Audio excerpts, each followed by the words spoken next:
اخلاق کی دعوت بنانا کافی نہیں، اسے شخصیت بنانا ہوگا۔ علم کی اصلاح کافی نہیں، کردار کی اصلاح بھی ضروری ہے۔ عاجزی یہ ہے کہ اچھا کام کرنے کے بعد آپ آگے بڑھ جائیں، اس سوچ میں گم ہوئے بغیر کہ لوگ اس اچھے کام پر میری کتنی تعریف کریں گے۔ اگر آپ حق پر کھڑے ہیں تو آپ کو چلا کر بات کرنے کی ضرورت نہیں، اور اگر آپ حق پر نہیں ہیں تو چلا کر بات کرنے کا کوئی فائدہ نہیں۔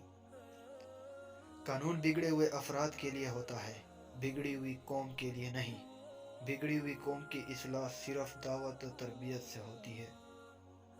5 کاموں میں جلدی کرو۔ نمبر 1 مہمان کو کھانا کھلانے پر، نمبر 2 میت کو دفن کرنے میں، نمبر 3 بالغ لڑکیوں کا نکاح کرانے میں، نمبر 4 قرض ادا کرنے میں، نمبر 5 گناہوں سے توبہ کرنے میں۔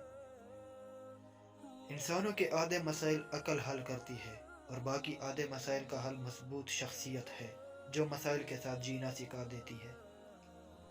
جس شخص کی خوبیوں کے اعتراف کا آپ میں حوصلہ نہیں، اس پر تنقید کا کوئی حق آپ کو نہیں مل سکتا۔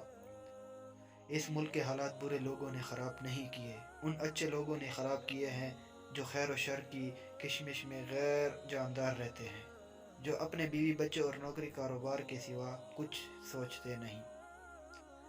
زندگی کی دوڑ میں دوسروں سے آگے نکلنے کے لیے تیز چلنا ضروری نہیں، بلکہ ہر رکاوٹ کے باوجود چلتے رہنا اور مسلسل چلتے رہنا ضروری ہے۔ تو دوستو، ویڈیو دیکھنے کا شکریہ۔ ویڈیو کو لائک کریں، چینل کو سبسکرائب کریں اور ساتھ بیل آئیکن کو بھی آن کر دیں۔